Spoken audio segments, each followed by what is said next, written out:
আসসালামু আলাইকুম এইচএসসি 26 এর শিক্ষার্থীরা। তোমাদের পরীক্ষার আর 6 থেকে 7 মাস বাকি। এই সময়ে তোমরা হয়তো ভাবছো যে আমাদের তো এতদিন পড়াশোনা হয় নাই, বেসিক অনেক খারাপ, এখন আমরা কি করব?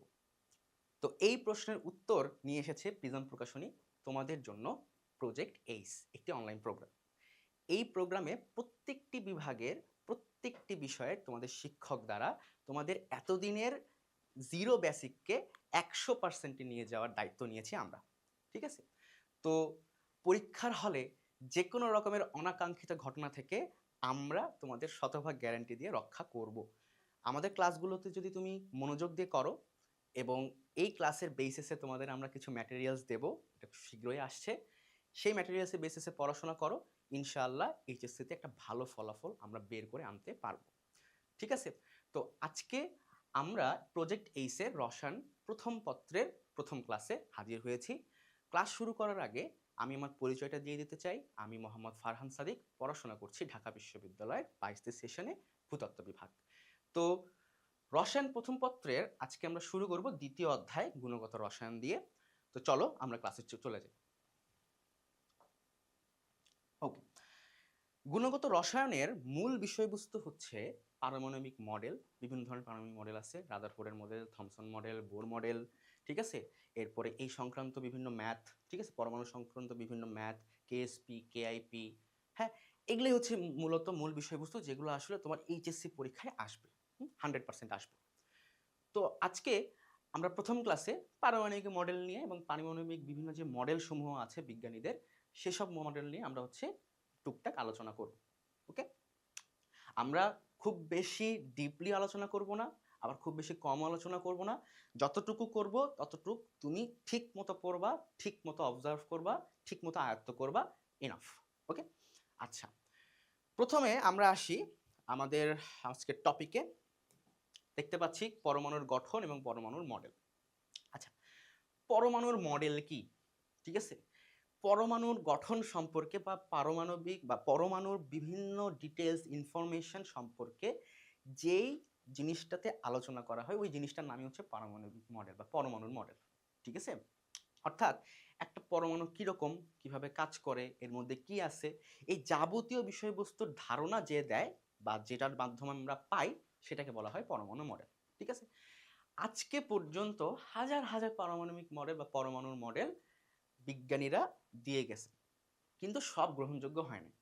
বিভিন্ন ধরনের লিমিটেশন ছিল বা আজাইরা কথাবার্তা ছিল, যার কারণে সবগুলো গ্রহণযোগ্যতা পায় নাই। কিছু কিছু পারমাণবিক মডেল গ্রহণযোগ্যতা পাইছে, যেটার মধ্যে যেগুলো মানে এগুলোর মধ্যে যেগুলো জনপ্রিয়, শুধু সেগুলোই আমরা আমাদের এইচএসসি লেভেলে পড়তেছি। ঠিক আছে, জনপ্রিয় এবং হচ্ছে সিগনিফিক্যান্ট, সেগুলোই পড়তেছি। সেই গ্রহণযোগ্য মডেলগুলো কি কি দেখো, প্রথমেই আসে হচ্ছে তোমার থমসন মডেল, রাদারফোর্ডের মডেল এবং হচ্ছে বোরের মডেল। আজকের ক্লাসে আমরা থমসন পরমাণু মডেল আর হচ্ছে রাদারফোর্ডের পরমাণু মডেল নিয়ে আলোচনা করব। ঠিক আছে, তো এগুলো হচ্ছে আমার গ্রহণযোগ্য মডেল, কারণ এই মডেলগুলোতে পরমাণু আসলে কি, কেমনভাবে কাজ করে এবং এর অভ্যন্তরীণ গঠন কীরকম, এই সম্পর্কে ক্লিয়ার এবং প্রমাণিত ধারণা পাওয়া যায়। ঠিক আছে, যার কারণে এগুলো গ্রহণযোগ্য। ওকে, আচ্ছা, চলো পরের স্লাইডে যাই। আচ্ছা, পরের স্লাইডে আমরা হচ্ছে একটু ইলেকট্রন সম্পর্কে আলোচনা করি, কারণ পরমাণুর হচ্ছে মূল যে বিষয়বস্তু, হ্যাঁ, পরমাণুর মধ্যে আমরা যা কিছু নেই মানে আলোচনা করব, তার মধ্যে মেইন টপিকটাই হচ্ছে ইলেকট্রন। দেখবা সবকিছুতে ইলেকট্রন ইলেকট্রন ইলেকট্রন। ঠিক আছে, প্রোটন এবং নিউক্লিয়াস ওরা জাস্ট মাঝখানে বৈশা আরাম করে, ওদের নিয়ে আমাদের কোনো আলোচনা নেই, ওরা রাজা। আমাদের যত আলোচনা ইলেকট্রন নিয়ে। এই মানুষটা হচ্ছে খুবই কন্ট্রোভার্সিয়াল মানুষ, বুঝছো?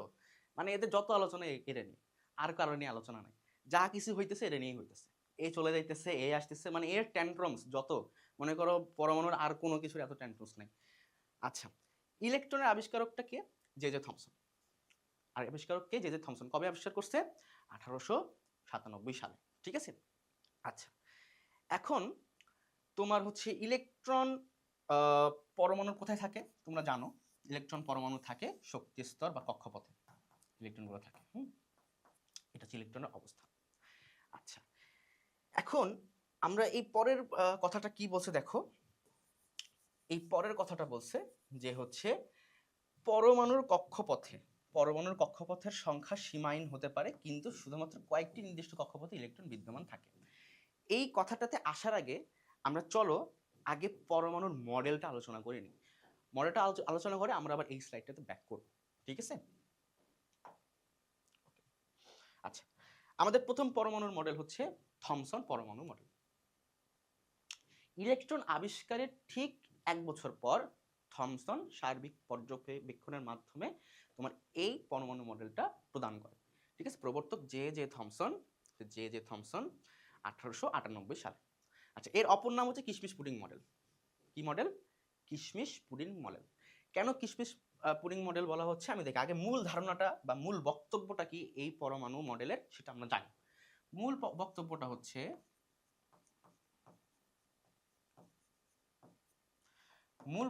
কি দেখো, মূল বক্তব্যটা হচ্ছে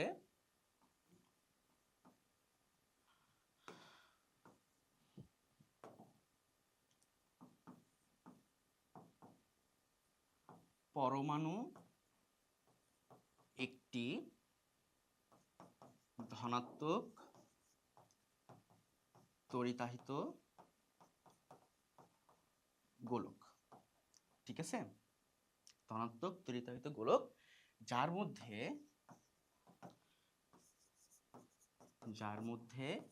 ইলেকট্রন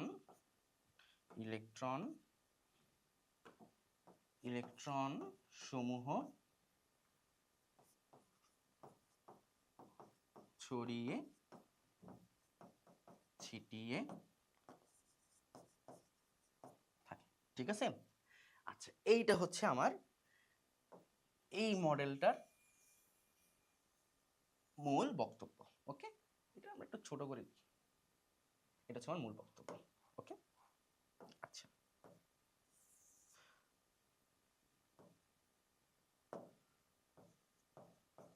মূল বক্তব্য ধনাত্মক তড়িতাহিত গোলক। আচ্ছা, এই কথাটা কি লিখছে দেখো, গোলক অর্থাৎ থমসন কি বলছে? পরমাণু দেখতে গোলকের মতো, অর্থাৎ সে পরমাণুর আকার সম্পর্কে একটা আকারের কি দিছে? আকারের ধারণা দিছে। ওকে, আকারের একটা ধারণা দিছে। আচ্ছা, এখন আসো একে কিশমিশ পুডিং মডেল বা তরমুজ মডেল কেন বলা হয়। দেখো, এটা বোঝানোর জন্য আমি তোমাদের একটা শেপ দিয়ে বুঝাই। হ্যাঁ, শেপ দিয়ে বুঝাই। এই মনে করো আমার একটা শেপ। ওকে, এই মনে করো আমার একটা শেপ। ওকে, ও নো, আচ্ছা, ওকে, দেখো এই হচ্ছে আমার একটা শেপ। এই শেপটা আমি এখানে প্লেস করি, এটি হচ্ছে একটু ছোট হয়ে যাচ্ছে মনে হয়। আচ্ছা, সমস্যা নাই। আচ্ছা, থমসন কি বলছে? পরমাণু একটি ধনাত্মক তড়িতাহিত গোলক যার মধ্যে ইলেকট্রন সমূহ ছড়িয়ে ছিটিয়ে থাকে। সো এই পুরো জিনিসটা পরমাণু, এটা একটা গোলক পরমাণু, এবং এটা কি ধনাত্মক চার্জযুক্ত। এই ধনাত্মক চার্জযুক্ত গোলকের মধ্যে ইলেকট্রনগুলো কি থাকে? ছড়িয়ে ছিটিয়ে থাকে। এই যে ছড়িয়ে ছিটিয়ে থাকে, ঠিক আছে? এই পৃষ্ঠে সব জায়গায় এটা কি থাকবে? ছড়িয়ে ছিটিয়ে থাকবে। দেখো এর প্রস্থচ্ছেদটা দেখো তো। এই প্রস্থচ্ছেদ মানে আমি এই গোলকটা আছে, গোলকটা আমি মাঝখানে কাটছি। তরমুজ দেখছো না? তরমুজটা মনে করো একটা তরমুজটাই আমার হচ্ছে কি ধনাত্মক তড়িতাহিত গোলক। আমি তরমুজটাকে কি করছি? মাঝখান থেকে কাটছি। কেটে কি দেখতেছি? তরমুজের বিভিন্ন বীজ, মানে তরমুজের অনেকগুলো বীজ তরমুজের উপর ছড়িয়ে ছিটিয়ে। এই বীজগুলো হচ্ছে তোমার কি? ইলেকট্রন। থমসনের মডেল এই পরমাণুকে এই তরমুজের মতো বুঝাইছে, ঠিক আছে? এই জন্য এই যে দেখতে যে তরমুজের মতো জিনিসটা, একটা পরমাণু দেখতে যে তরমুজের মতো, যেটা ধনাত্মক তড়িতাহিত গোলক, এবং এই গোলকের মধ্যে ইলেকট্রন সমূহ ছড়িয়ে ছিটিয়ে থাকে, দেখে কি মনে হয়? একটা তরমুজ কেটে রাখছি বা তরমুজ মনে হয়। এই তরমুজ মনে হওয়ার কারণেই এর নামটা দেওয়া হয়েছে তরমুজ মডেল। নামটা কি দেওয়া হয়েছে? তরমুজ মডেল। আর কিসমিস পুডিং মডেল কেন বলতেছে? সেম থিওরিটা অ্যাপ্লাই করো। তোমাদের বাসায় আম্মু হচ্ছে কিসমিস বানায় না, সরি পুডিং বানায় না? পুডিং এর মধ্যে কি দেয়? কিসমিস দেয় না? এরকম একটা পুডিং, ঠিক আছে? পুডিং এর মধ্যে হচ্ছে, দেখো এই মনে করো আমি তোমাদের একদম সহজে দেখাই। এই দেখো, 1 মিনিট আসছে এটা। দেখো, এই দেখো, তুমি বাসায় পুডিং বানায় না তোমার আম্মু? পুডিংয়ের মধ্যে কি দেয়, যে কিশমিশ দেয় না, কিশমিশ দেয় না, এই যে কিশমিশ, দেখে কি মনে হয় পুডিংয়ের মধ্যে কিশমিশ দিছে। ঠিক থমসনের পরমাণু মডেলটাও ঠিক এইরকমই মনে হয়, যে কেউ একটা পুডিং বানাইছে, পুডিং বানায় তার মধ্যে কিশমিশ দিয়ে দিছে। অর্থাৎ ধনাত্মক তড়িতায়িত গোলকের মধ্যে আমি যখন ইলেকট্রনগুলো ছড়িয়ে ছিটিয়ে রাখবো তখন জিনিসটা দেখতে এরকম লাগে।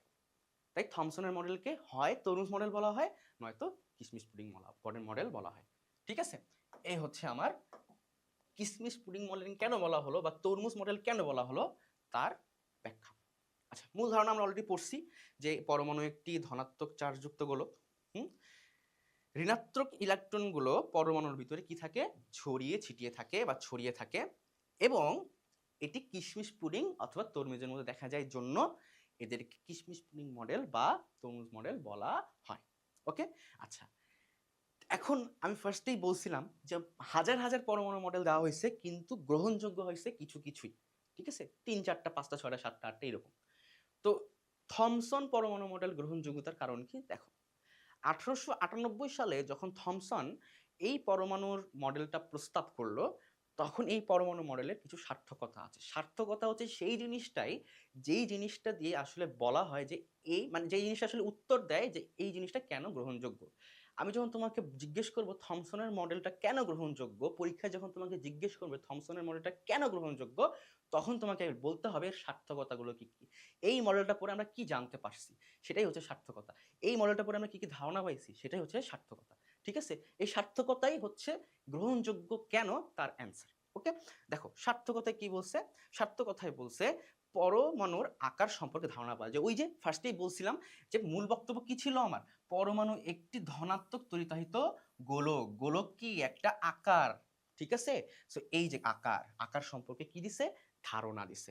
এরপরে কি, ইলেকট্রনের অস্তিত্ব জানা যায় এর মাধ্যমে, যে পরমাণুর মধ্যে যে ইলেকট্রন নামে একটা পার্টিকেল আছে, একটা কণা আছে, সেই সম্পর্কে জানা যায়। ঠিক আছে, ওকে, এই গেল আমাদের থমসন মডেল নিয়ে সার্বিক আলোচনা।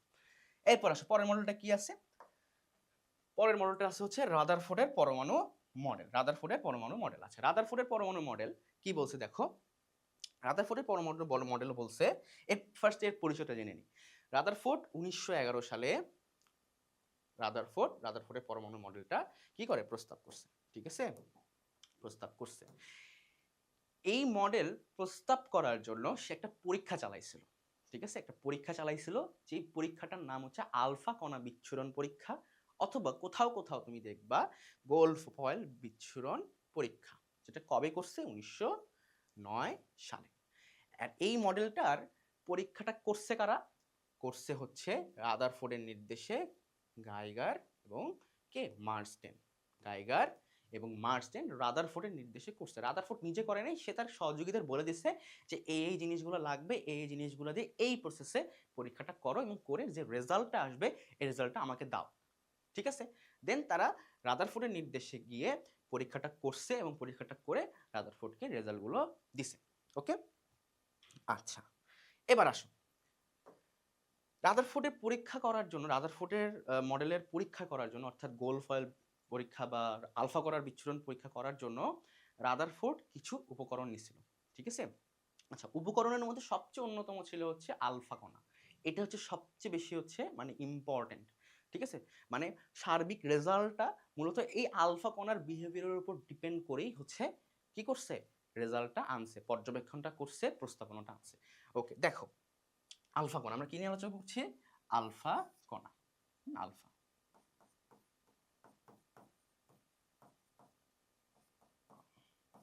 আলফা কণা, আলফা কণার পরিচয়টা আমরা সম্পর্কে জেনে নিই। আলফা কণা বেসিক্যালি দ্বি ধনাত্মক হিলিয়াম পরমাণু বা হিলিয়াম নিউক্লিয়াস। ঠিক আছে, সোজা কথা, আলফা কণা বেসিক্যালি কি, আলফা কণা বেসিক্যালি হচ্ছে দ্বি ধনাত্মক হিলিয়াম নিউক্লিয়াস বা হিলিয়াম পরমাণু। ওকে, অর্থাৎ হিলিয়ামের ইলেকট্রন বিন্যাসটা করো 1s2, এই যে ইলেকট্রনটা যখন বের হয়ে চলে যাবে, বের করে দেব, ইলেকট্রনটা কি করব, বের করে দেব, তখন তোমার হিলিয়াম কিসে পরিণত হবে, 2+ এই আয়নে পরিণত হবে। এই আয়নটাকে বলা হচ্ছে আলফা কণা। আর আলফার চার্জ কি? আলফার চার্জ হচ্ছে ধনাত্মক, ধনাত্মক চার্জ যুক্ত আলফা। ঠিক আছে? আচ্ছা, এরপরে তো আলফা কণা, তাহলে আমি যদি এখন জিজ্ঞেস করে পরীক্ষা হলে আলফা কণা কি, তো বলতে পারো দ্বিধনাত্মক হিলিয়াম নিউক্লিয়াস অথবা ইলেকট্রনবিহীন হিলিয়ামকে আলফা কণা বলে। কি বলবো? ইলেকট্রনবিহীন হিলিয়াম নিউক্লিয়াসকে আলফা কণা বলে, বা দ্বিধনাত্মক হিলিয়াম আয়নকে বলা হয় কি? আলফা। ঠিক আছে? আচ্ছা, আলফা কণার ভর তোমার হচ্ছে ইলেকট্রন আছে না পরমাণুর মধ্যে, ইলেকট্রন তার থেকে 7000 গুণ বেশি। ঠিক আছে? পরমাণু সরি আলফা কণার ভর তোমার তোমার পরমাণুর ইলেকট্রনের থেকে 7000 গুণ বেশি ভারী। ঠিক আছে? 7000 গুণ বেশি ভারী। ওকে, এবার আসো তোমার বিচ্ছুরণ পরীক্ষায় কি কি উপকরণ লাগছে। বিচ্ছুরণ পরীক্ষায় কি কি উপকরণ লাগছে? আচ্ছা, প্রথমেই লাগছে 6 × 10 মাইক্রোমিটার পুরু স্বর্ণপাত। 6 × 10 মাইক্রোমিটার পুরু স্বর্ণপাত। এরপর কি লাগছে?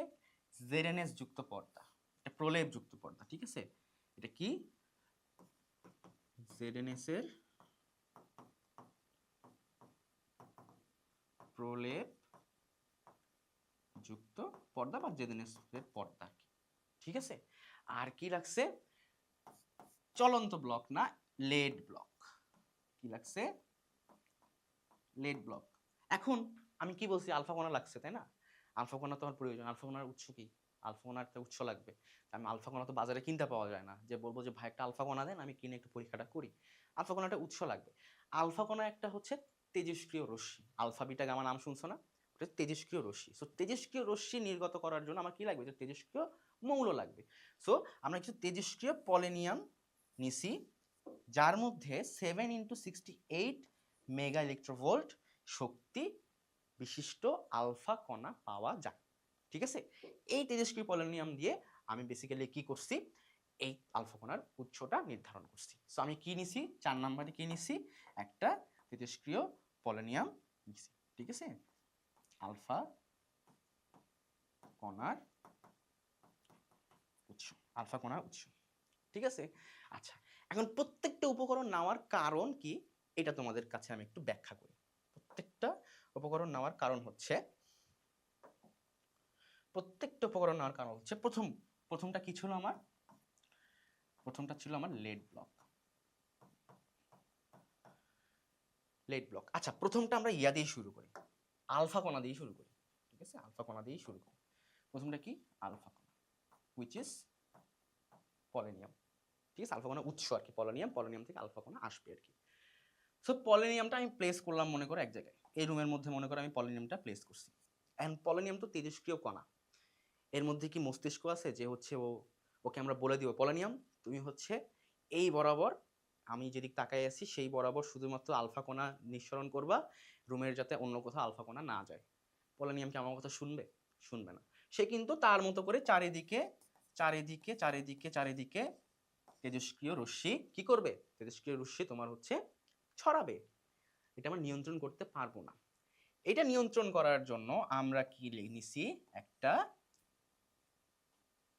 লেড ব্লক নিছি। কি নিছি? Lead block. এটা কি?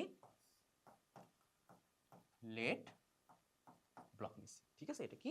লেড ব্লক নিছি। আচ্ছা, লেড ব্লক নেওয়ার কারণে কি হয়েছে?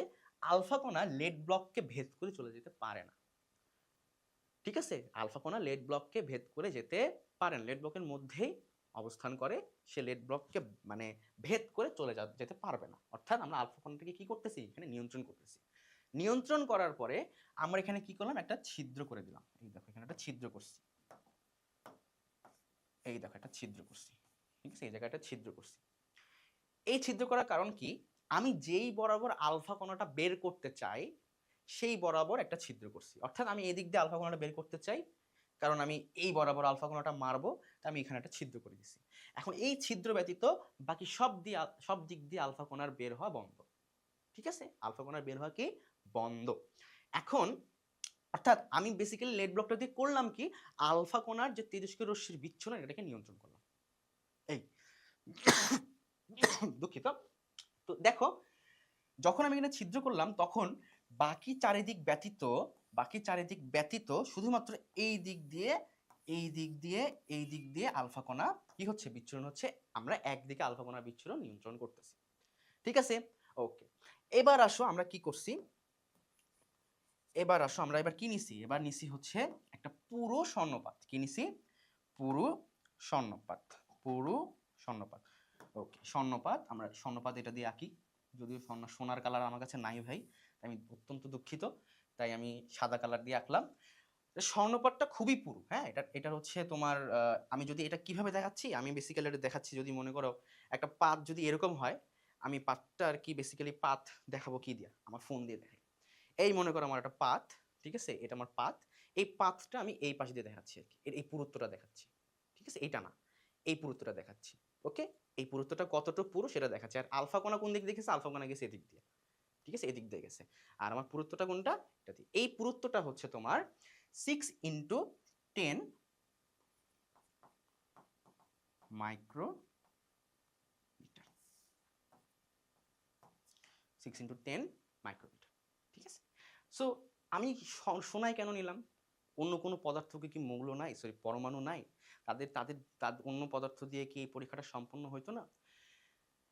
দেখো, আমরা যখন একটা পরীক্ষা করতেছি, আমাদের এই পরীক্ষার যে কোনো, আমি যদি পরীক্ষা, তুমি নিজে যখন একটা পরীক্ষা দিতে বসো, যেমন কেমিস্ট্রি পরীক্ষা তুমি মনে করে দিবা, তুমি কি চাইবা যে আমার কেমিস্ট্রি 2টা শব্দ ভুল যাক, একটা দাড়ি কমা ভুল যাক? তুমি চাইবা কি যতটা অ্যাকিউরেসি মেনটেন করা যায়, যতটা সঠিক রাখা যায়, ততটা যেন আমরা সঠিক রাখতে পারি। তো ঠিক সোনার পাত ইউজ করলে এই অ্যাকিউরেসিটা মেনটেন হয়। রাদারফোর্ড এটা জানতো বা জানতেন, বা তার এই এর তো কিছু হচ্ছে পিরিয়ডিক প্রপার্টিজ আছে, তাই না? তোমার হচ্ছে পারমাণবিক বিভিন্ন বৈশিষ্ট্য আছে। এই বৈশিষ্ট্য অনুযায়ী এই সোনার পাত কি এই অ্যাকিউরেসিটা ধরে রাখতে পারতো বা পারে। তাই অন্য কিছু ইউজ না করে তারা কি করছে? সোনার পাতি ইউজ করছে। আর এই সোনার পাতে তো অসংখ্য পরমাণু আছে, তাই না? এই যে একটা পরমাণু, এই যে একটা পরমাণু, এই যে একটা পরমাণু, হ্যাঁ, অসংখ্য পরমাণু আছে না? তারা কিন্তু সবগুলো পরমাণু নিয়ে ডিসকাস করেনি। তারা একটা পরমাণুকে, এই মনে করে এই পরমাণুটাকে হচ্ছে নিয়ে হচ্ছে পর্যবেক্ষণ করছে। পর্যবেক্ষণ কাকে নিয়ে করছে? শুধুমাত্র এই পরমাণুটাকে নিয়ে করছে। ওকে, শুধুমাত্র এই পরমাণুটাকে নিয়ে করছে। আচ্ছা দেখো, তাহলে আমি কি বললাম?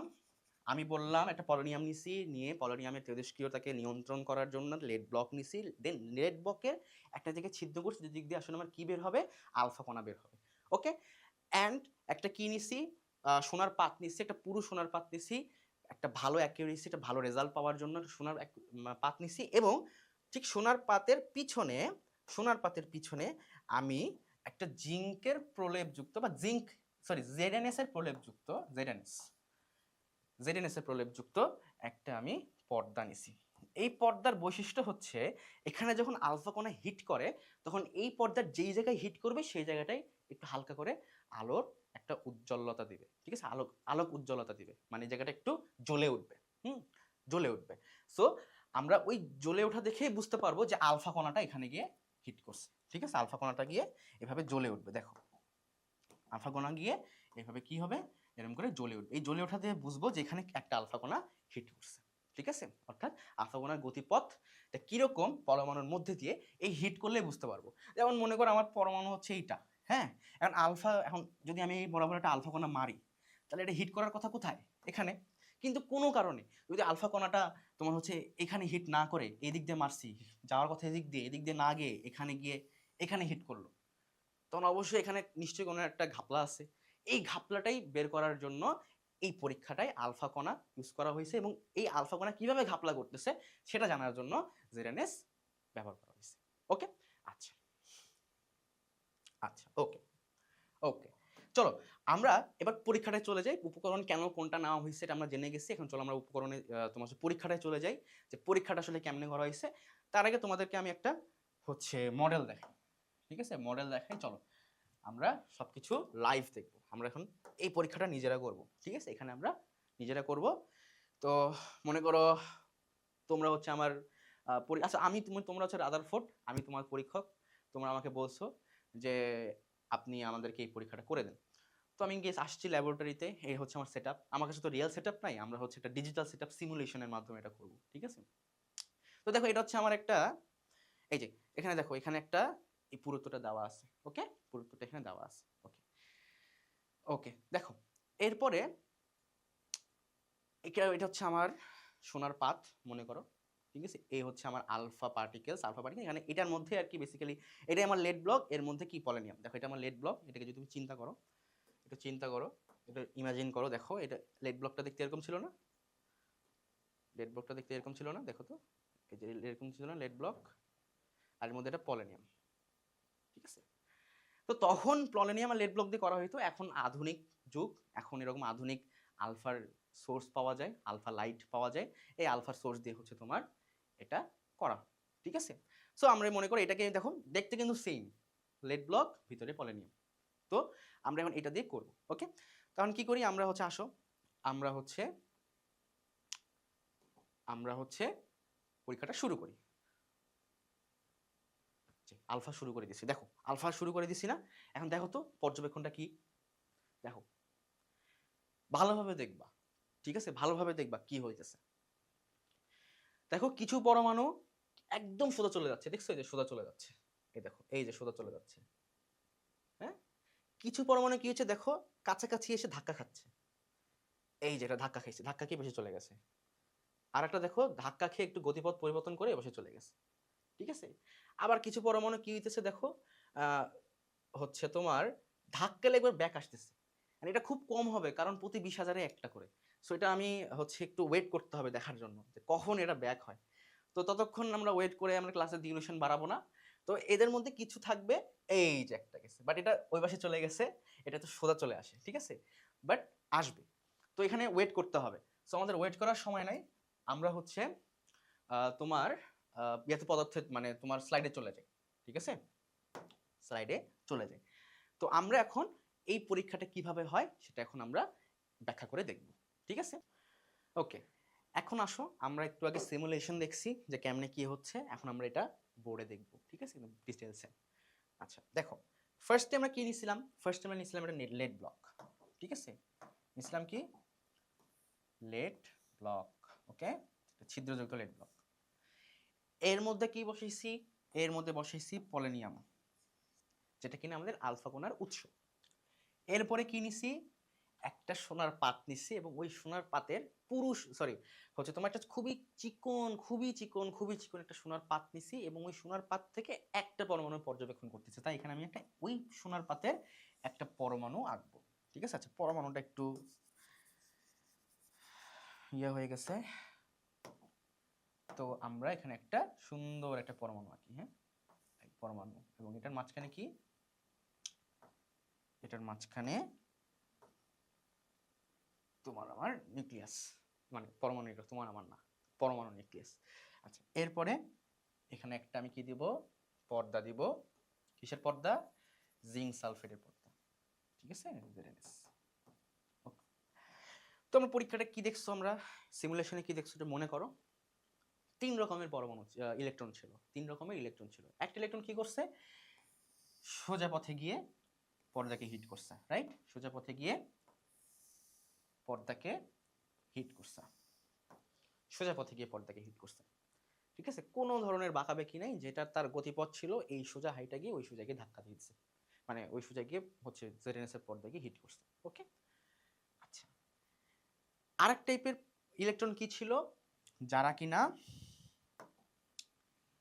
যাচ্ছে, যেতে যেতে হুট করে কেন্দ্রে কোথাও একটা একটু বাড়ি খেয়ে গতিপথ চেঞ্জ করে ZnS এর পর্দা গিয়ে হিট করতেছিল, তাই না?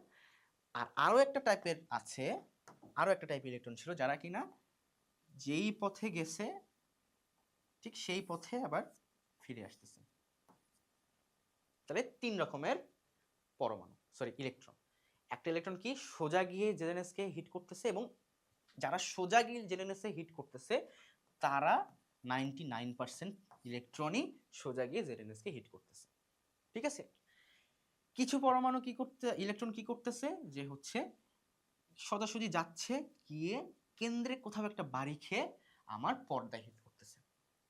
আর কিছু কিছু ইলেকট্রন প্রতি 20,000-এ একটা, প্রতি 20,000-এ একটা কি করতেছে, যেই পথে গেছে সেই পথে গিয়ে বাড়ি খেয়ে আবার বিপরীত দিকে, একই দিকে বিপরীত দিকে চলে আসতেছে, যেই দিক দিয়ে গেছে ওই দিকেই বিপরীত দিকে চলে আসতেছে।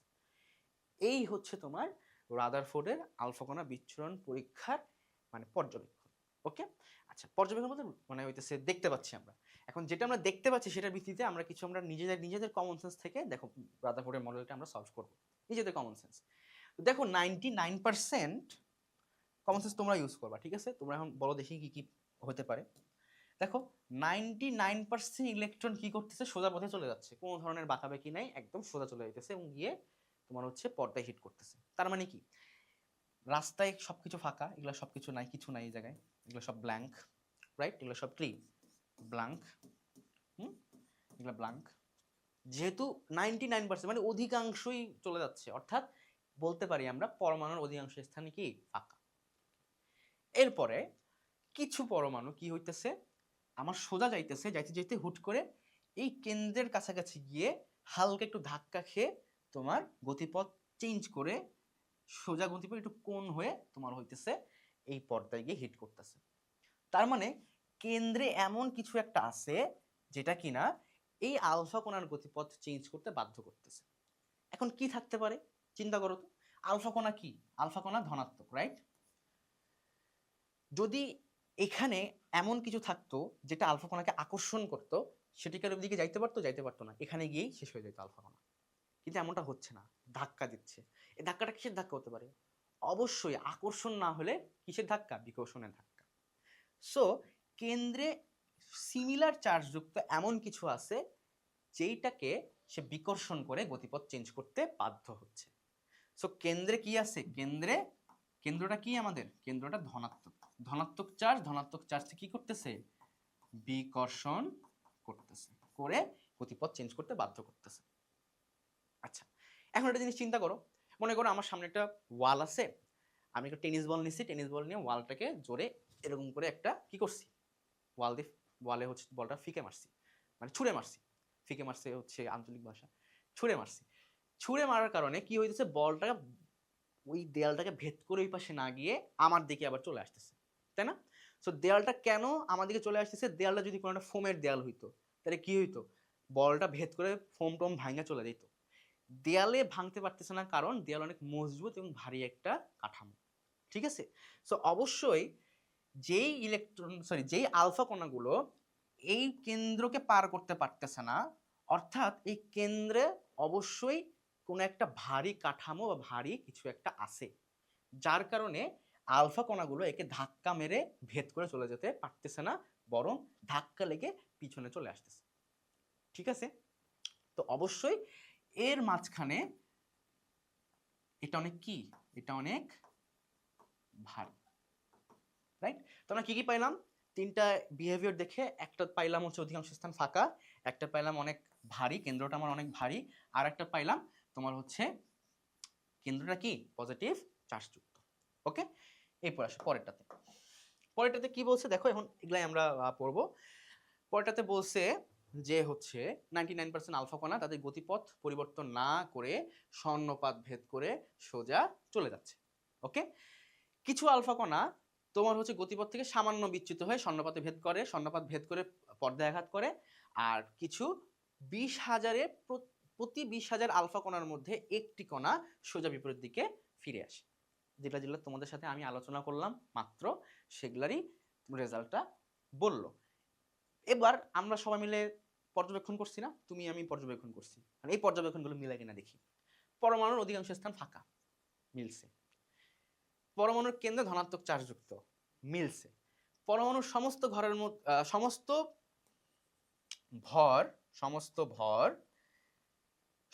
ভর একটি ছোট অংশে কেন্দ্রীভূত থাকে, এই ছোট অংশটা কি ধনাত্মক চার্জযুক্ত, এবং এই ছোট অংশটাকে বলা হয় নিউক্লিয়াস। তাহলে কি, এটা হচ্ছে আমি যদি একটু সুন্দর করে লিখি, পরমাণুর সমস্ত ভর পরমাণুর কেন্দ্রে একটি ছোট অংশে কেন্দ্রীভূত থাকে এবং এই ছোট অংশের ভর ছোট অংশের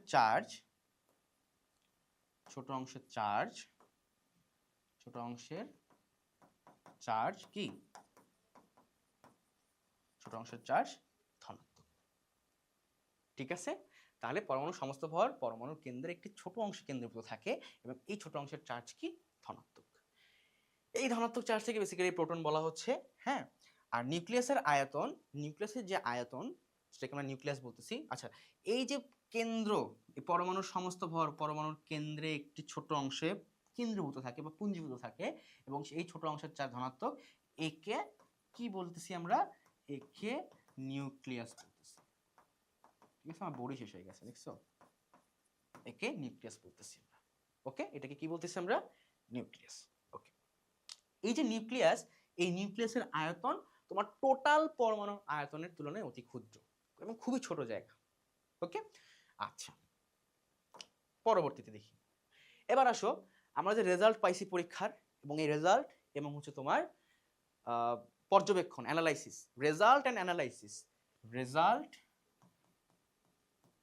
প্লাস অ্যানালাইসিস, এই দুটাকে উপর ভিত্তি করে আমি এবার কি দিব? আমি না, রাদারফোর্ড এবার কি দিছে? প্রস্তাবনা দিছে। ঠিক আছে, রাদারফোর্ড কি দিছে? প্রস্তাবনা দিছে। প্রস্তাবনা কি? পরমাণুর সমস্ত ধনাত্মক চার্জ এবং ভর খুবই অত্যন্ত অল্প পরিসরে কোথায় পুঞ্জীভূত থাকে? কেন্দ্রে পুঞ্জীভূত থাকে, যাকে কি বলতেছি আমরা? নিউক্লিয়াস বলতেছি। ঠিক আছে, নিউক্লিয়াসের ব্যাসার্ধ এবং পরমাণুর ব্যাসার্ধ দেখো এখানে দেওয়া আছে। এরপরে কি?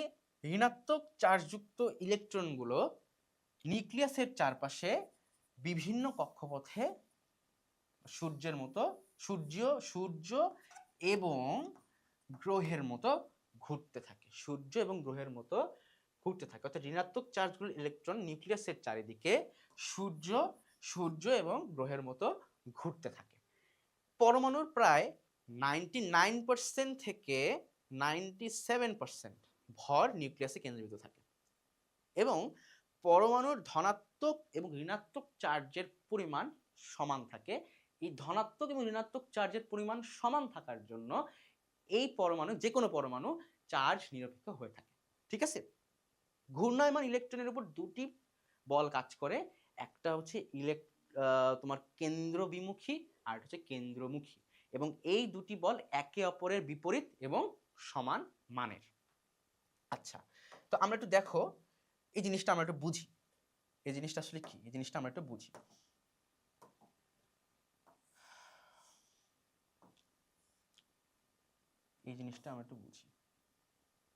ওকে, জিনিসটা কি?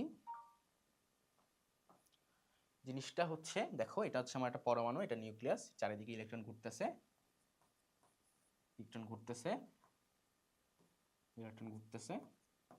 ঠিক আছে, আচ্ছা, তুমি একটা জিনিস চিন্তা করো, একটা বল নাও। ঠিক আছে, বল নিয়ে এর মধ্যে একটা সুতা বা দড়ি বাঁধো, বেঁধে ঘুরো।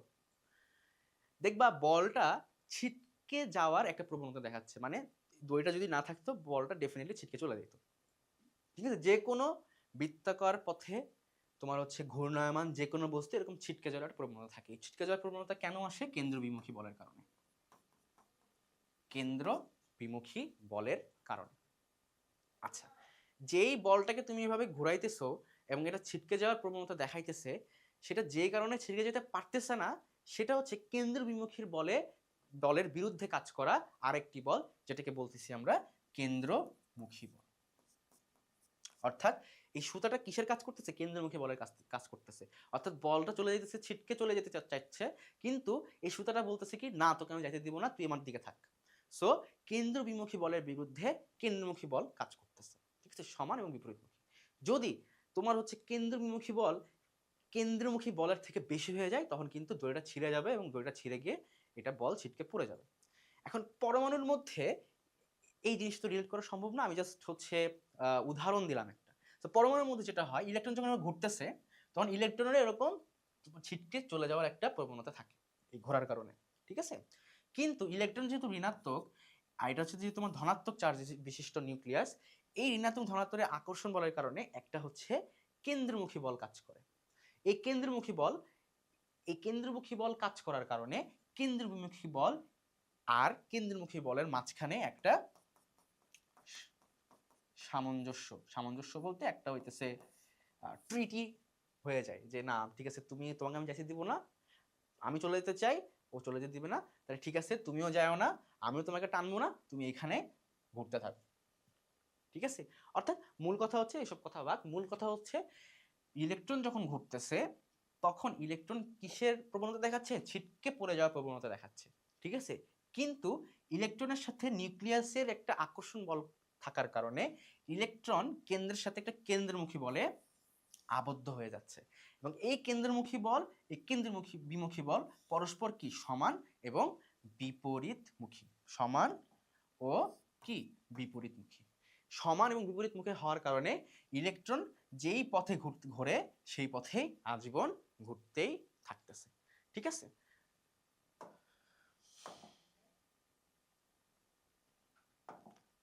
ওকে, এবার আসো রাদারফোর্ডের মডেলের সার্থকতা কি, মানে রাদারফোর্ডের মডেলটা কেন সাকসেসফুল, মানে কোন কোন অ্যাসপেক্ট থেকে সাকসেসফুল। দেখো সার্থকতা, আমরা আসি সার্থকতায়। রাদারফোর্ডের মডেল কি ব্যাখ্যা করছে? নিউক্লিয়াসের অস্তিত্ব ব্যাখ্যা করছে। অর্থাৎ একটা পরমাণুর কেন্দ্রে যে একটা নিউক্লিয়াস নামে একটা জিনিস আছে, সেই জিনিসটার অস্তিত্ব কে ব্যাখ্যা করছে? রাদারফোর্ড ব্যাখ্যা করছে। এই নিউক্লিয়াসের মধ্যে কি আছে? ভর পুঞ্জীবিত থাকে, সমস্ত ভর, পরমাণুর অধিকাংশ ভরই, ঠিক আছে। 99 থেকে কি পড়ছিলাম, 99% থেকে 97% ভর কি থাকে, কোথায় থাকে? নিউক্লিয়াসের মধ্যে থাকে। সো পরমাণুর ভরের সম্পর্কে ধারণা পাওয়া যাচ্ছে। আচ্ছা, এতদিন যত পরমাণুর মডেল দেওয়া হয়েছিল, এই পরমাণু মডেলগুলো ছিল 2D। কি ছিল? 2D, দ্বিমাত্রিক। রাদারফোর্ডের মডেলের মাধ্যমে পরমাণুর ত্রিমাত্রিক ধারণা পাওয়া যায়, ঠিক আছে। ত্রিমাত্রিক গঠনটা কেমন এটা বোঝা যায়। পরমাণু যে চার্জ নিরপেক্ষ, একটু আগে বলে আসলাম কেন চার্জ নিরপেক্ষ, কারণ এখানে ধনাত্মক চার্জের পরিমাণ এবং ঋণাত্মক চার্জের পরিমাণ সমান, এই জন্য পরমাণুর চার্জ নিরপেক্ষতা সম্পর্কে ধারণা পাওয়া যায়, ঠিক আছে। সে যে বলছে যে এখানে যে ধনাত্মক চার্জ থাকে এবং ঋণাত্মক চার্জ থাকে এটা সমান, এই সমান হওয়ার কারণে পরমাণু অলওয়েজ চার্জ নিরপেক্ষ। এই চার্জ নিরপেক্ষতার ধারণা আমরা কই থেকে পাই?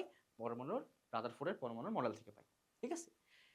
সার্থকতা থাকলেও এর কিছু সীমাবদ্ধতা আছে, ঠিক আছে। সীমাবদ্ধতা কি? লিমিটেশন, মানে এরপরেও আমাদের কিছু মনে কোশ্চিন রয়ে যায় যে ঠিক আছে এগুলো হইলো, তাহলে ওইটা কেন হলো না? সো ওইটা কেন হলো না, ওই জবাবটা এই মডেলে পাওয়া যায় না, যেটাকে আমরা বলতেছি লিমিটেশন বা সীমাবদ্ধতা, ঠিক আছে। তো সীমাবদ্ধতা কি কি? দেখো, সীমাবদ্ধতা হচ্ছে হাইড্রোজেনের বর্ণালী ব্যাখ্যা করতে পারে না। আচ্ছা, বর্ণালী জিনিসটা সম্পর্কে আমরা পরবর্তীতে জানবো, ঠিক আছে। বর্ণালী জিনিসটা কি আসলে, এটা পরবর্তী জানলে এটা তোমার ক্লিয়ার হয়ে যাবে। সো বর্ণালী সম্পর্কে রাদারফোর্ডের মডেল ব্যাখ্যা করতে পারে না, ঠিক আছে।